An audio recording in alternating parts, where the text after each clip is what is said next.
ओम शांति। आज की वीडियो में एक बहुत महत्वपूर्ण बात पर चर्चा करेंगे कि शब्दों की शक्ति। आपके शब्दों में कितनी शक्ति होती है, वो उस पावर को आप पहचानें और बहुत सोच समझ करके हम अपने शब्दों को यूज़ करें, शब्दों को बोलें। क्योंकि आप अपने बारे में खुद से या दूसरों से जो बोल रहे हैं, वह सब सच होता है। क्यों सच होता है, वो आज जानते हैं और कैसे सच होता है। और शब्द भी एक भोजन होता है और सबसे अच्छा रसोइया वो होता है जो शब्द रूपी भोजन दूसरों को परोसने से पहले वो खुद चख ले कि अगर उसको पसंद नहीं है तो वो फिर शब्द रूपी भोजन किसी दूसरे को नहीं परोसना चाहिए। और आज का जो वीडियो है, तो ये वीडियो आपको और आपके जितने भी फैमिली मेंबर्स हैं सबको देखनी चाहिए। क्योंकि उसका कारण है कि कई बार हम अनजाने में ऐसी चीज़ें करते हैं कि जो कि हमारे काम को और बिगाड़ देती हैं, या हम चाहते हैं कि हमारे फैमिली मेंबर्स और आगे बढ़ें, पर हम कुछ ऐसी चीज़ें कर देते हैं जो उनको पता नहीं होता है और जिसके कारण और उनको पीछे रख देते हैं। और वो होते हैं हमारे शब्द। आपने देखा होगा कि जैसा आप सोचते हैं कि यार ऐसा नहीं कि ऐसा हो जाए, और वो ही हो जाता है अधिकतर। और क्या है, आजकल पॉजिटिव तो लोग बहुत कम सोचते हैं, वो तो सोचते नहीं क्योंकि उसकी तो कसम खा रखी है। आप एक बात ध्यान रखिए कि आप जो नेगेटिव सोचते हैं, मैं ये नहीं बोलता कि जो नेगेटिव सोचते हैं वो ही होता है, नहीं। ये बोला है कि जो आप सोचेंगे वो सब आपके सामने प्रकट हो जाएगा। जीवन यही है। आपने सोचा कि मेरा जीवन बहुत अच्छा चलेगा तो बहुत अच्छा बन जाएगा। आपने सोचा मेरी ज़िंदगी में ऐसा ना हो जाए तो वो हो जाएगा। क्योंकि ये परमात्मा के महावाक्य हैं। स्वयं भगवान ने कहा है कि जैसा सोचोगे आप वैसा बनोगे। आप जैसा अपने जीवन को बनाना चाहते हो वो आपके हाथ में है। ये स्वयं परमपिता परमात्मा के महावाक्य हैं। वो परमात्मा ने कहा है। आप सोचते मैं ये काम कर रहा हूँ, ये परीक्षा दे रहा हूँ, इसमें फेल ना हो जाऊं, और आप फेल हो जाते हैं। आपने सोचा कि मैं ये परीक्षा दे रहा हूँ लेकिन मुझे पूरा विश्वास है कि मैं इस परीक्षा में पास हो जाऊंगा, आप पास हो जाएंगे। जैसा आप सोच रहे हैं वैसा आप अपना जीवन बना रहे हैं। तो आपको अपने थॉट्स पर और दूसरा अपने शब्दों पर ध्यान रखना चाहिए कि मैं बोल क्या रहा हूँ। क्योंकि आपके बोलने का, जब आप अपने बारे में खुद से बात करते हैं उस समय ध्यान दीजिए, निरीक्षण कीजिए कि मेरे विचार क्या है मेरे प्रति, नेगेटिव हैं या पॉजिटिव हैं। मतलब मैं अपने जीवन के बारे में, खुद के बारे में क्या सोच रहा हूँ या क्या बोल रहा हूँ। मैं खुद से क्या बोल रहा हूँ, खुद के बारे में क्या सोच रहा हूँ, ऐसा होगा तो ऐसा हो जाएगा, ऐसा होगा तो ऐसा होगा। तो हमेशा अपने थॉट्स का निरीक्षण करना चाहिए। या हम जब दूसरों को बोलते हैं कि अरे क्या हो गया है, अरे मेरी तो ज़िंदगी खराब हो गई है, भगवान ने तो मेरी किस्मत में क्या लिखा है, कुछ भी काम करने जाता हूँ वो होता ही नहीं है। और ऐसा शुरू से ही है मेरे साथ कि कभी अच्छा तो हुआ ही नहीं है। और ये चीज़ आपके अवचेतन मन तक पहुँच जाती है। अब आप करके बता दो उस काम को तो माने। और कभी हो भी जाएगा तो आपको लगेगा कि अरे ये कैसे हो सकता है, मेरे साथ तो कभी अच्छा हुआ ही नहीं है, तो कुछ ना कुछ गड़बड़ तो नहीं हो गई। तो आपके शब्दों में इतनी शक्ति है। जब आप किसी से कुछ कहें कि ध्यान रखें कि मैं बोल क्या रहा हूँ। इसलिए भगवान ने क्या वाक्य बोले हैं कि पहले बोलो फिर तौलो। शिव बाबा ने कहा है पहली बात तो कम बोलो, धीरे बोलो और मीठा बोलो। ये शिव बाबा का स्लोगन है जो हम सभी के लिए दिया है। आप सभी ने सुना होगा, ये परमात्मा ने कहा है। और फिर तौलो, पहले तौलो फिर बोलो, कि मेरे बोल को तौलो, मेरे बोल से किसी को कष्ट ना हो। ऐसे बोल पहले अपने अंदर तौलो फिर बोलो। आपने कई बार ये भी देखा होगा कि घर में अगर छोटे बच्चे होते हैं और वो कोई ऐसी बात बोल देते हैं, कोई गलत बात बोल देते हैं, कुछ ऐसा कि मैं मर जाऊंगा, मैं ऐसा कर दूंगा, तो घर में बड़े लोग जो होते हैं, माता पिता, वो एक चांटा लगाते हैं उनमें क्यों आज तो बोला ऐसा, आज के बाद कभी नहीं बोलना। तो फिर वो कहते क्यों बोलने से क्या हो जाता है क्या? तो बिल्कुल हाँ, हो जाता है।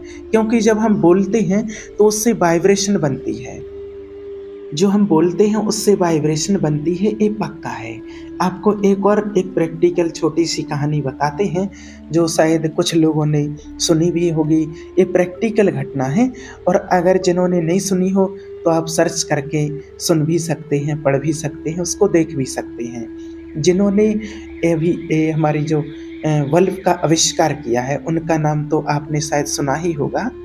थॉमस अल्वा एडिसन उनका नाम है, जो अमेरिका के एक महान वैज्ञानिक हुए हैं।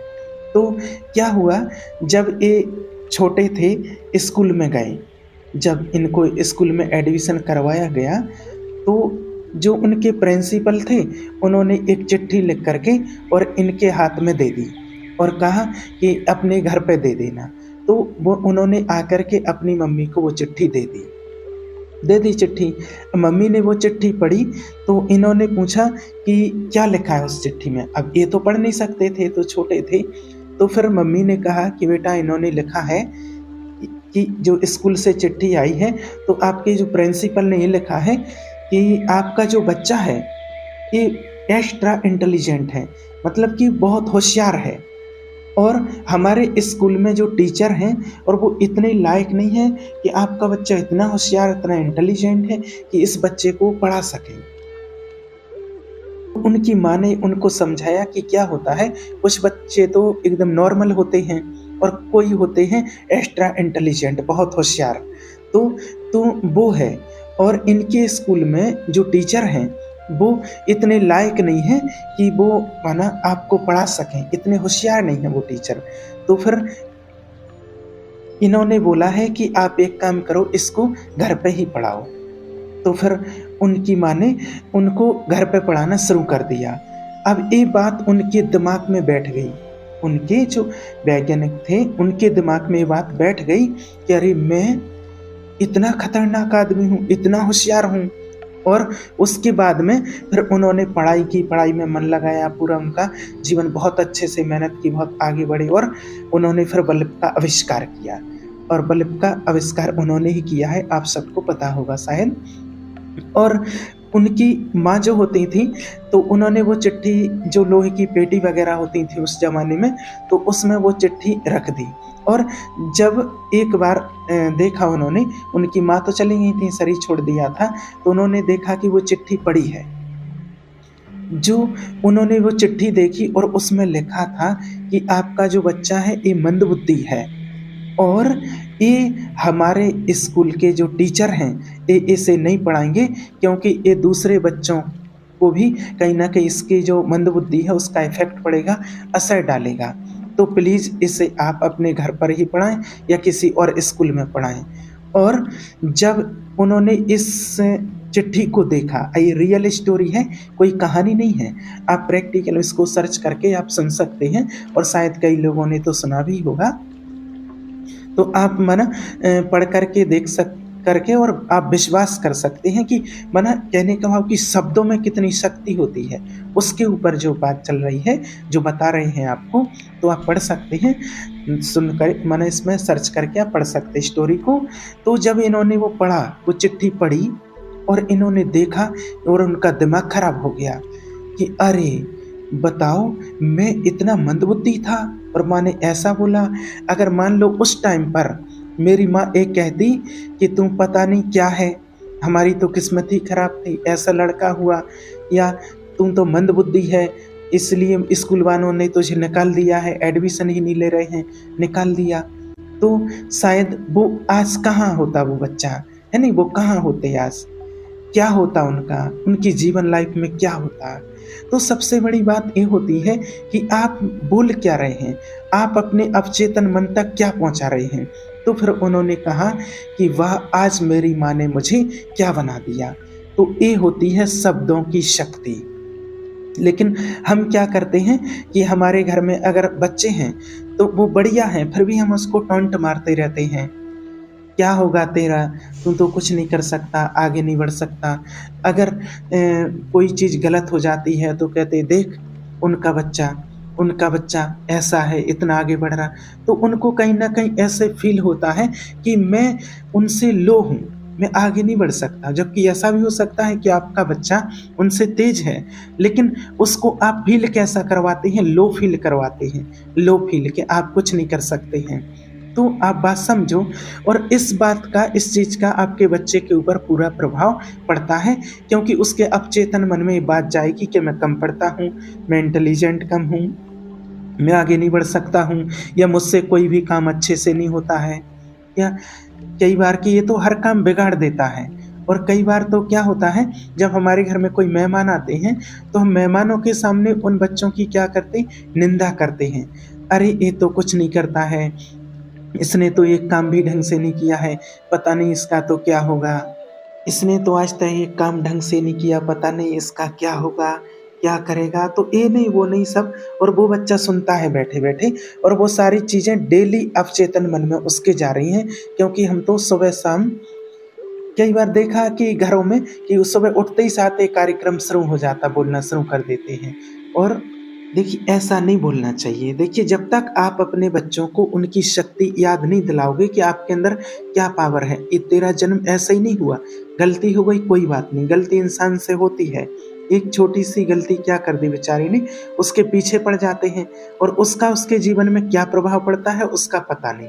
तो उसको आगे बढ़ाओ, उसको शक्ति दो, इस बार नहीं हुआ कोई बात नहीं, आगे बढ़ो, आगे बढ़ जाओगे। उसको ऐसे-ऐसे एग्ज़ाम्पल दो कि कई लोग फेलियर हुए हैं और वो लोग भी आगे बढ़े हैं। कितनी बार फेल हुए हैं और वो भी आगे बढ़े हैं। अभी जो जिनकी कहानी सुनाई है कि जिन्होंने बल्ब का आविष्कार किया था, वो भी कितनी 99 बार फेल हुए थे, और 100वीं बार वो सफल हुए थे, लेकिन उन्होंने हार नहीं मानी थी आविष्कार करने में बल्ब का। तो आपको, जब आप उसको ऐसा बोलोगे, तो उसके अंदर शक्ति बढ़ेगी, उसके अंदर वो पावर आएगी, उसके अंदर उमंग बढ़ेगा आगे बढ़ने का। और जब आप ही उसको ऐसे-ऐसे शब्द बोलते हैं कि नहीं होगा, कुछ नहीं कर पाएगा, तो बेचारा और परेशान हो जाता है, फिर उसको कौन आगे बढ़ाएगा? और उसको ऐसे डाँटोगे, परेशान करोगे, तो कहीं न कहीं वो और डिप्रेशन में और चला जाएगा, परेशान हो जाएगा, किसके ऊपर फिर विश्वास करेगा वो? देखिए, इसलिए बच्चों का हमेशा उमंग उत्साह बढ़ाना चाहिए, उन्हें ऐसे शब्द कभी नहीं बोलना चाहिए जिससे उनका उमंग कम हो कि आप कुछ नहीं कर सकते, इस तरह के शब्द नहीं बोलना चाहिए। और आपने देखा होगा कि जिन बच्चों को गाइडलाइन सही मिल जाती है, और वो भले पढ़ने में कमज़ोर हैं, लेकिन उनको माता-पिता ने या टीचर ने या किसी कारण से उनको अगर सही उनका उमंग उत्साह बढ़ा दिया, तो वो आज बहुत बड़ी-बड़ी पोस्ट पर पहुँच जाते हैं। ये भी आपने देखा होगा। तो ये किस वजह से होता है? शब्दों की शक्ति।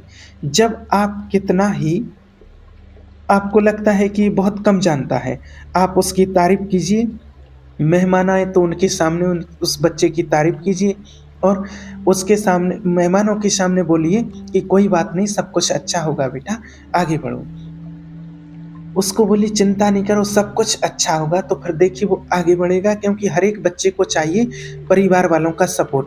उसके अलावा तो वो दुनिया को आग लगा देगा, बाहर वालों से कोई मतलब नहीं है। लेकिन जब उसको परिवार वालों से ही सपोर्ट नहीं मिलता है, तो वो परेशान हो जाता है।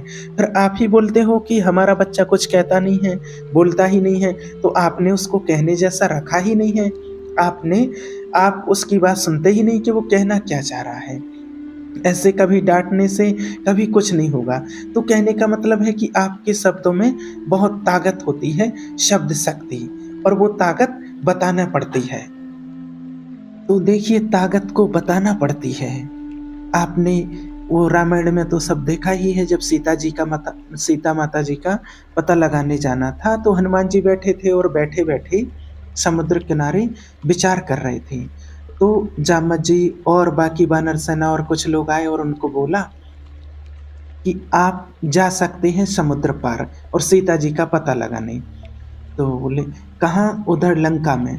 तो उन्होंने कहा कि अरे समुद्र है इतना, मैं कैसे जाऊँगा, तैर के जाऊँगा क्या? तो उन्होंने कहा, नहीं जामवंत जी ने, आपके अंदर शक्ति है। तो उन्होंने कहा, मेरे अंदर कहाँ शक्ति है? तो फिर उन्हें शक्ति याद दिलानी पड़ी, और जैसे ही जामवंत जी ने शक्ति याद दिलाई ना, उनको जैसे ही हनुमान जी को जामवंत जी ने शक्ति याद दिलाई, और जैसे ही जैसे ही उनको अपनी शक्ति याद आई, जाम्बन जी ने कहा, आप क्यों चुप बैठे हैं, आपके अंदर तो अपार शक्ति है। और फिर उनको पता चलता है कि मेरे अंदर तो बहुत शक्ति है। तो ऐसे ही सबको याद दिलानी पड़ती है, और वो अपनी शक्ति को आज हर कोई भूल चुका है। और इसलिए शिव बाबा भी कहते हैं कि आप कौन हो, उस शक्ति तो याद करो, आप हो कौन, कौन सी आत्मा हो। आत्मा नहीं, आप कौन सी महान आत्मा, देव आत्मा, वो आत्मा हो, जो चाहो आप वो कर सकते हो। बस अपनी शक्तियों को इमर्ज तो करो। इसलिए आपको ये ध्यान रखना है कि आप क्या बोल रहे हैं, अपने लिए, खुद के लिए, दूसरों के लिए, अपने बच्चों के लिए, अपने परिवार वालों के लिए। इस बात को आपको बहुत ध्यान रखना चाहिए। इस बात का आपको अच्छे से निरीक्षण करना चाहिए कि मैं बोल क्या रहा हूँ। बहुत इम्पोर्टेंट बात है ये, आपके शब्दों में बहुत शक्ति होती है।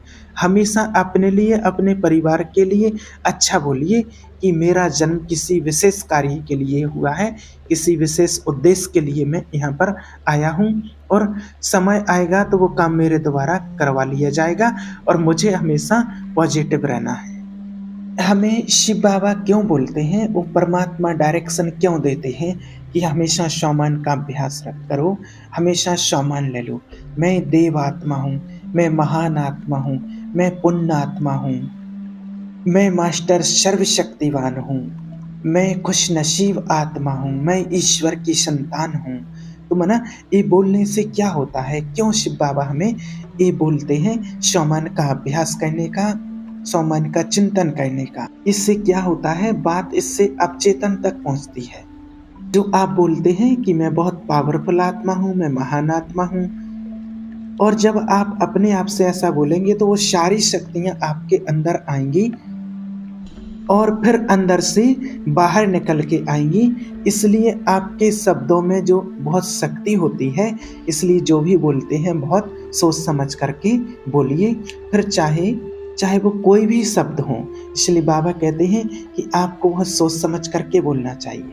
ये भगवान के महावाक्य, भगवान के शब्द हैं कि अपने को कभी निर्बल, दुखी नहीं समझो, कभी अपने अंदर हीन भाव नहीं लाओ कि मैं कुछ नहीं कर सकता हूँ, मेरे साथ ऐसा नहीं हो सकता, कभी नहीं। कई बार बात बात में ऐसा बोल देते हैं, अरे हम तो गरीब आदमी हैं, हमें कौन देखेगा, हमारे यहाँ कौन आएगा, अरे वो तो बड़े आदमियों के काम है। नहीं, ये शब्द आपको कभी नहीं बोलना है, कभी भी ये शब्द आपको नहीं बोलना है। देखिए, हम भी उसी परमात्मा की संतान है, उसी की वो संतान है। बस कहीं ना कहीं कुछ चीज़ें हैं जिनसे आज वो आगे हैं, तो उन चीज़ों को हमें समझनी पड़ेगी। तो आपको विशेष ध्यान रखना है कि मैं क्या बोल रहा हूँ और क्या सोच रहा हूँ, उसका निरीक्षण करना है। कभी भी अगर घर में, आप अपने घर में जो छोटे हैं या बच्चे हैं, उनको मेहमान के सामने, किसी के भी सामने, आप ये बोल के देखना कि हमारा बच्चा तो बहुत होशियार है, बहुत इंटेलिजेंट है, बहुत पढ़ता भी है। फिर देखो जब वो बच्चा सुनेगा ना, तो वो खुद पढ़ने बैठ जाएगा। क्योंकि हर एक व्यक्ति को चाहिए कि लोग मेरी तारीफ करें। तो जब घर वाले उसकी तारीफ करेंगे तो उसके अंदर वो एनर्जी आएगी, तो फिर वो कभी भी अपनी को हीन भावना से फील नहीं करेगा, और फिर आप देखना वो बच्चा कितना आगे बढ़ जाता है। तो इन शब्दों का आपको विशेष ध्यान रखना है, सोच समझ करके ही बोलना है।